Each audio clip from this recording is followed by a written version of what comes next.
नमस्कार, आप देख रहे हैं स्वर्णाभा न्यूज। चलिए शुरू करते हैं बुधवार की दिन भर की खबरें। बहन के साथ पड़ोसी को देखा तो पीट पीट कर मारा। चित्तौड़गढ़ जिले के निम्बाहेड़ा में 12 दिसंबर को मिले एक अधजले शव की गुत्थी सुलझ गई है। जांच में पता चला है कि आरोपियों की बहन का पड़ोस की युवक से प्रेम प्रसंग था, जिससे वे नाराज थे। इसी के चलते इस ऑनर किलिंग को अंजाम दिया गया। मृतक दूसरे समुदाय से है। पुलिस ने बताया कि युवक की हत्या उसके पड़ोस में रहने वाले 2 युवकों ने की है। दोनों आरोपी सगे भाई हैं। आरोपियों ने अपनी बहन को युवक के साथ देख लिया था। इसके बाद उसकी पीट पीट कर हत्या कर दी। उन्होंने शव की पहचान छुपाने के लिए शव को जला दिया था, लेकिन वह पूरी तरह नहीं जल पाया था। जांच करने पर पुलिस आरोपियों तक पहुंच गई। रेलिंग तोड़कर कार 35 फीट नीचे नदी में गिरी। बांसवाड़ा जिले के चिड़ियावासा में एक कार नदी में गिरने से 2 लोगों की मौत हो गई। घटना की जानकारी तब चली जब लोगों ने गाड़ी को नदी में डूबा देखा।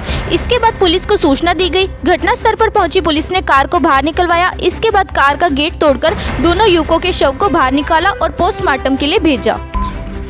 ट्रैक्टर ट्रॉली को बजरी से भरे डंपर ने मारी टक्कर। नागौर जिले के मेड़ता सिटी में कलरू गांव की सरहद पर मेड़ता गोटन सड़क मार्ग पर बजरी से भरे डंपर ने सड़क किनारे खड़ी ट्रैक्टर ट्रॉली को टक्कर मार दी।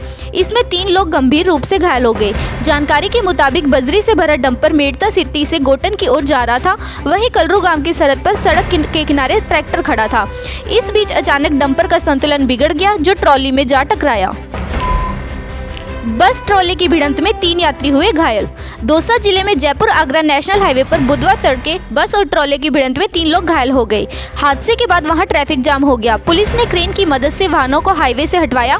इससे करीब 1 घंटे बाद ट्रैफिक सुचारू हो पाया। हादसा इतना भीषण था कि दोनों वाहनों के केबिन आपस में बुरी तरह से फंस गए। जानकारी के अनुसार भंडाना के समय पिलानी जा रही एक बस जयपुर की ओर से आ रहे ट्रॉले से भिड़ गई।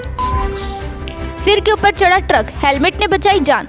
सड़क हादसों में जान गंवाने की कई दर्दनाक घटनाओं की खबरें आपने पढ़ी होंगी, लेकिन जयपुर में हुए एक सड़क हादसे में हेलमेट की वजह से एक युवक की जिंदगी बचने की यह घटना आपको हैरान कर देगी।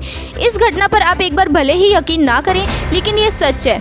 तेज रफ्तार ट्रक ने सर्विस लेन पर चल रहे एक बाइक सवार को टक्कर मारी। गिरने के बाद ट्रक का पिछला टायर बाइक चालक के सिर के ऊपर से चढ़कर आगे निकल गया, लेकिन हेलमेट होने के कारण वह बच गया। मौके पर मौजूद जिस राहगीर ने यह नजारा देखा, वह मान बैठा था कि बाइक सवार के सिर के टुकड़े टुकड़े हो गए होंगे। ड्राइवर भी यही मानकर ट्रक छोड़कर भाग गया, लेकिन जाग राके साइयां मार सके ना कोई वाली कहावत चरितार्थ हुई और बाइक सवार जिंदा बच गया। हादसे में उसकी बाइक टूट और हेलमेट टूट गया। इससे हेलमेट के महत्व का पता चलता है। बिजली विभाग का जेई और उसका भाई 27,000 लेते गिरफ्तार। भ्रष्टाचार निरोधक ब्यूरो ने बुधवार को चूरू के रतनगढ़ में बिजली विभाग के जूनियर इंजीनियर और उसके भाई को 27,000 की रिश्वत लेते गिरफ्तार किया। इंजीनियर ने शिकायतकर्ता से बिजली कनेक्शन के लिए रिश्वत की मांग की थी। रिश्वत की रकम भाई के जरिए ली जा रही थी। मामले की जानकारी मिलने के बाद ये कार्रवाई की। किसानों का जत्था शाहजहां के लिए रवाना। किसान मजदूर संघर्ष समिति हनुमानगढ़ टाउन का पहला किसान जत्था आज टाउन की बिश्नोई धर्मशाला से शाहजहांपुर बॉर्डर राजस्थान के लिए रवाना हुआ। समिति के अगुवा नेता शिंगारा सिंह संधा कैप्टन बलवंत सिंह ने बताया, दिल्ली में चल रहे आंदोलन को लेकर आज राजस्थान के शाहजहांपुर बॉर्डर के लिए 15 ट्रैक्टर ट्रॉली जीप कारों में लगभग 175 किसानों को माला पहनाकर रवाना किया। चलती कार में आग, युवकों की मुश्किल से बची जान। शाहजहांपुर खेड़ा बॉर्डर से करीब 4 किलोमीटर दूर घिलोट कुतीना चौक के निकट एक चलती कार में विस्फोट के साथ आग लग गई। आग से पूरी कार राख में तब्दील हो गई। कार में बैठे 2 युवकों ने मुश्किल से जान बचाई। आग लगने के 1 घंटे बाद तक पुलिस या फायर ब्रिगेड नहीं पहुंची, जिससे पूरी कार जल गई। इसी बॉर्डर पर किसानों का आंदोलन जारी है। सालासर में चल रही थी फर्जी corona lab. Salasar bus stand पर जोया मार्केट में कोरोना जांच की लैब खोलकर कुछ लोग सैंपल ले रहे थे। उन सैंपलों को वो जयपुर भिजवाते, वहां से रिपोर्ट आती थी। इसकी जानकारी डिप्टी सीएमएचओ डॉक्टर सीपी ओला को लगी तो उन्होंने निरीक्षण कर जांच की। स्थानीय लोगों का कहना है कि लंबे समय से ही यहाँ पर लैब संचालित हो गई थी। दिनों दिन यहाँ पर जाँच कराने लोगों की भीड़ उमड़ने लगी थी। 8 दिन में करीब 900 से अधिक लोगों के सैंपल लिए गए। पुलिस पूछताछ में आया कि एक सैंपल के बदले आरोपियों को 200 रुपए मिलते थे। जांच में सामने आया कि लैब बिना लाइसेंस और स्वीकृति के संचालित की जा रही थी।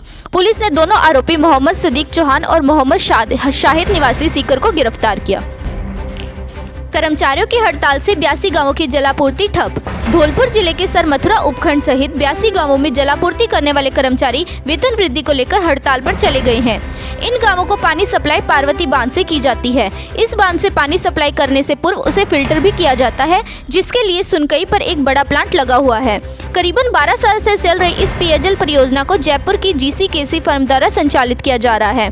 इस फर्म के अधीन काम करने वाले कर्मचारियों ने कई वर्षों से काम करने के बावजूद मानदेय नहीं बढ़ाए जाने पर बुधवार को कार्य बहिष्कार कर दिया, जिससे 82 गांवों की पेयजल सप्लाई ठप हो गई।